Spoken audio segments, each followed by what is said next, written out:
ರಾಜ್ಯದಲ್ಲಿ ಮತ್ತೆ ತಾರಕಕ್ಕೇರಲಿದೆ ಮಹದಾಯಿ ಸಂಘರ್ಷ. ಕೇಂದ್ರ ಸರ್ಕಾರದಿಂದ ಕನ್ನಡಿಗರಿಗೆ ಮಹಾಮೋಸ.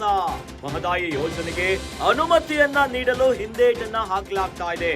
ವನ್ಯಜೀವಿ ಮಂಡಳಿಯಿಂದ ಅನುಮತಿಗೆ ಮೀನಾಮೇಷವನ್ನ ಎಣಿಸುತ್ತಿದ್ದಾರೆ. ಆದ್ರೆ ಗೋವಾಗೆ ವಿದ್ಯುತ್ ಕಾಮಗಾರಿಗೆ ಕೇಂದ್ರದಿಂದ ಅನುಮತಿ ಸಿಕ್ಕಿದೆ. 430 ಎಕರೆ ಅರಣ್ಯ ಪ್ರದೇಶದಲ್ಲಿ ವಿದ್ಯುತ್ ಕಾಮಗಾರಿಗೆ ಅನುಮತಿ ಸಿಕ್ಕಿದೆ.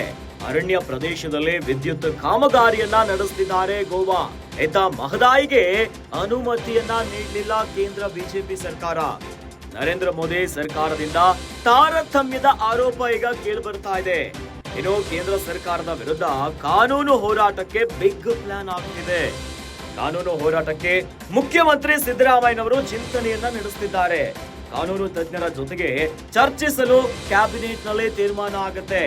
ಜೊತೆಗೆ ಮೋದಿ ಬಳಿ ಸರ್ವಪಕ್ಷ ನಿಯೋಗವನ್ನ ಕೊಂಡೊಯ್ಯಲು ಕೂಡ ಬಿಗ್ ಪ್ಲಾನ್ ಆಗ್ತಿದೆ. ನಿಯೋಗ ತೆಗೆದುಕೊಂಡು ಹೋಗಲು ಸಿಎಂ ನಿರ್ಧಾರವನ್ನ ಮಾಡ್ತಿದ್ದಾರೆ. ಈ ಮೂಲಕ ಬಿಜೆಪಿಯನ್ನ ಜನರ ಮುಂದೆ ಕಟಕಟೆಯಲ್ಲಿ ನಿಲ್ಲಿಸುವಂತಹ ತಂತ್ರ ಆಗ್ತಾ ಇದೆ. ರಾಜ್ಯದಲ್ಲಿ ಮತ್ತೆ ತಾರಕಕ್ಕೇರಲಿದೆ ಮಹದಾಯಿಯ ಸಂಘರ್ಷ.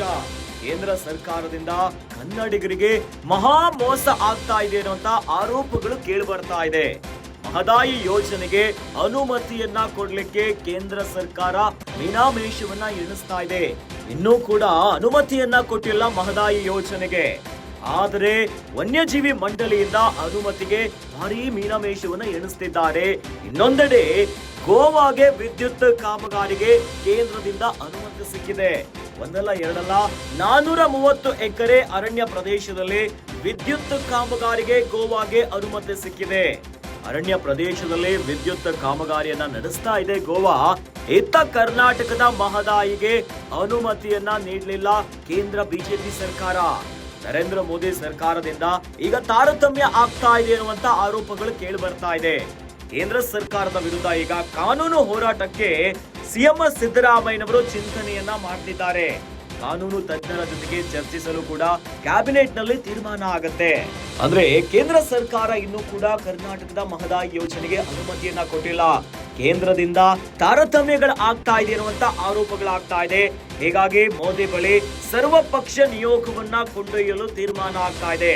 ನಿಯೋಗವನ್ನ ತೆಗೆದುಕೊಂಡು ಹೋಗ್ಲಿಕ್ಕೆ ಸಿಎಂ ಸಿದ್ದರಾಮಯ್ಯನವರು ಪ್ಲಾನ್ ಅನ್ನ ಮಾಡ್ತಿದ್ದಾರೆ.